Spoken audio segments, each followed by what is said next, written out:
Pregúntate con nosotros. Aquí comienza Acariciando el Ego con Xiun Bango. El mismo día que subíamos el podcast del mes de junio de este ciclo, donde dejábamos planteado el disparador para este capítulo sobre si seguimos dispuestos a renunciar a la libertad, el Parlamento uruguayo, bajo la consigna de Nunca Más, recordaba los 50 años del golpe de Estado de 1973. Ese golpe de Estado dio origen a la dictadura cívico-militar que gobernó el país por poco más de una década, y el comportamiento social que tuvimos los uruguayos durante ese periodo respecto al régimen de facto, entiendo, merece ser analizado y comparado en analogía con el comportamiento que hoy tenemos cuando se nos plantea la restricción de las libertades como solución a problemas que nos preocupan, que nos asustan, que nos generan inseguridad. Hoy en día resulta muy difícil encontrar uruguayos que reivindiquen la dictadura, y sacando a quienes la padecieron de manera directa, y que abiertamente se embanderaron en su contra, entre las personas con las que podemos hablar sobre cómo vivieron aquellos años, son muy pocos los relatos que se manifiestan. La mayoría aduce no recordar, no haber vivido nada muy diferente a lo que viven hoy, y fundamentalmente, remarcan que si no hacías nada raro no te pasaba nada. Pero muy difícilmente, vamos a encontrarnos con alguien que nos responda: yo estuve de acuerdo con la presencia de los militares en el poder. Sin embargo, todo indica que una parte muy importante de la población, si no la mayoría, aplaudió el golpe de Estado en el momento en el que se dio, y valoró positivamente el resultado obtenido en los años siguientes. Y esa valoración se hizo, aceptando la pérdida de libertades que el régimen impuso. El consultor político y analista de opinión pública, Ignacio Swaznavar, presentó ese mismo día un informe sobre los resultados de una encuesta realizada en los meses previos a la instalación de la dictadura en Uruguay, el que fuera realizado por la empresa Gallup. Swaznavar dijo a diversos medios de comunicación de Montevideo, que tras un trabajo de campo realizado entre finales de abril y principios de mayo de 1973, el 52% de los encuestados en Montevideo, y algunas ciudades del interior, respondieron estar de acuerdo con las acusaciones que los militares le hacían al sistema político. Los militares cuestionaban a los políticos con consignas como que los diputados y senadores no se habían preocupado por el bienestar del pueblo, y según explicó Swaznavar, el informe de Gallup indicaba que el 60% de la población estaba de acuerdo con esa afirmación. Otras de las consignas que también tenía una altísima aceptación de la población, según ese informe, concretamente la de un 70%, fue la que decía que los legisladores gozaban de grandes privilegios, que eran en sí un abuso. Y al ser consultados sobre si estaban de acuerdo sobre si esos privilegios eran la causa de los movimientos subversivos, el 50% respondió afirmativamente. Las encuestas de opinión no solían hacerse públicas en aquel entonces. Los trabajos eran por encargo de los interesados. Swaznavar dijo que llegó a estos datos por una serie de documentos que encontró casualmente y que pertenecían a la empresa Gallup, empresa que luego se vio envuelta en varias polémicas y que habría sido contratada en varias oportunidades por la dictadura, la que a su vez había prohibido la realización y la divulgación de datos de opinión pública durante el régimen. Por tanto, hay quienes pueden tener la lógica duda sobre si estos números que presentó Swaznavar eran así o si fueron maquillados en aquel entonces para que la realidad se viera favorable a los militares. Pero los hechos que se dan después muestran que si hubo maquillaje en los datos, estos no iban en contra del sentir mayoritario de los uruguayos en 1973. Prolimpio, especialistas en productos de limpieza. Esto es Acariciando el Ego con Xiun Bango.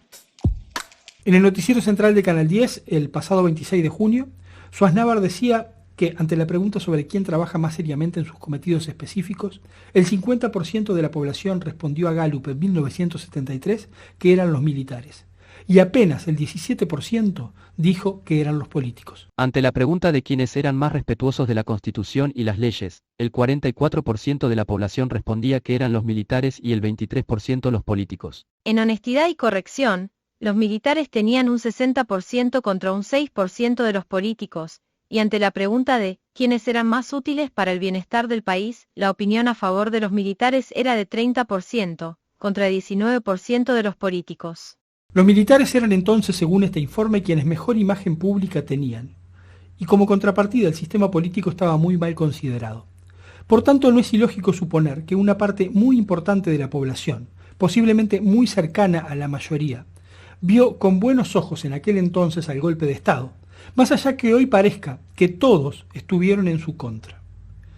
Esta realidad me va a llevar a hablar entre Baitam y Cafetín sobre lo que entiendo es la negación de nuestras convicciones. Baitam, bienestar natural. Estás escuchando Acariciando el Ego, con Xiun Bango. En 1973 el país estaba sumergido en una profunda crisis, con enfrentamientos importantes que se arrastraban desde finales de la década anterior. Los conflictos gremiales y los enfrentamientos armados entre el Movimiento de Liberación Nacional y las fuerzas públicas, más la acción camuflada de grupos paramilitares, habían generado un clima de tensión e inseguridad. Esa realidad social es un argumento que cada uno, de acuerdo a sus convicciones, valorará para cuestionar la necesidad de un cambio que hiciera posible la restauración de una sana convivencia. Con ese argumento, se dio el golpe de Estado, transmitiendo la consigna de poner fin al caos interno, y así reordenar la realidad sociopolítica, para que una vez conseguida esa estabilidad social, se restablezca el orden institucional. Tras el golpe de Estado y tras una serie de medidas y actos que iban en contra de las libertades y los derechos humanos, el orden social estaba restablecido, si entendemos el orden como lo entendía la dictadura. Y eso, que en aquel momento la mayoría de la población valoraba como un éxito, había costado un precio que parecía no importarnos. Ese precio era que cada uno de nosotros estaba sometido a una clasificación, pudiendo ser ciudadanos clase A, B o C. Los primeros no eran riesgosos para la dictadura, los segundos eran sospechosos, por tanto debían ser vigilados, y los terceros directamente se asignaban como enemigos del régimen, lo que implicaba su destitución de un cargo o empleo público e incluso privado, la detención, el encarcelamiento o hasta la desaparición física, de acuerdo a la peligrosidad o a la significancia que esta persona representara. Sin redes sociales, donde poder seguir de cerca los gustos, las costumbres y las opiniones de cada persona, sin celulares que dejen huella de ubicación en su libre circulación, sin cámaras de vigilancia en la vía pública, sin sistemas de identificación facial, y sin certificados con código QR para poder acceder o no a eventos, espectáculos o viajar, la dictadura aplicaba en los 70, la misma lógica que a nivel mundo se aplicó recientemente aduciendo seguridad sanitaria, y que algunos sostienen, podría aplicarse en el corto plazo midiendo la huella de carbono para evitar la incidencia en el cambio climático. La seguridad como objetivo, la amenaza como efecto limitante y la pérdida de libertad como instrumento de manejo y control social se realizaban en aquel entonces con la complicidad de los llamados tiras, que no eran otra cosa que una versión siglo XX de los ojos y oídos del rey. Tras 7 años de gobierno donde se aplicó la censura en todos los niveles de la sociedad y que por tanto se restringieron al máximo las libertades individuales, la dictadura intentó reformar la Constitución, para crear un régimen tutelado y controlado por los mandos militares. El proyecto de ley a plebiscitar el 30 de noviembre de 1980 fue aprobado el 31 de octubre de ese mismo año, y publicado al día siguiente. La difusión del texto fue prácticamente nula, solamente el diario La Mañana publicó el texto completo aquel 1 de noviembre de 1980.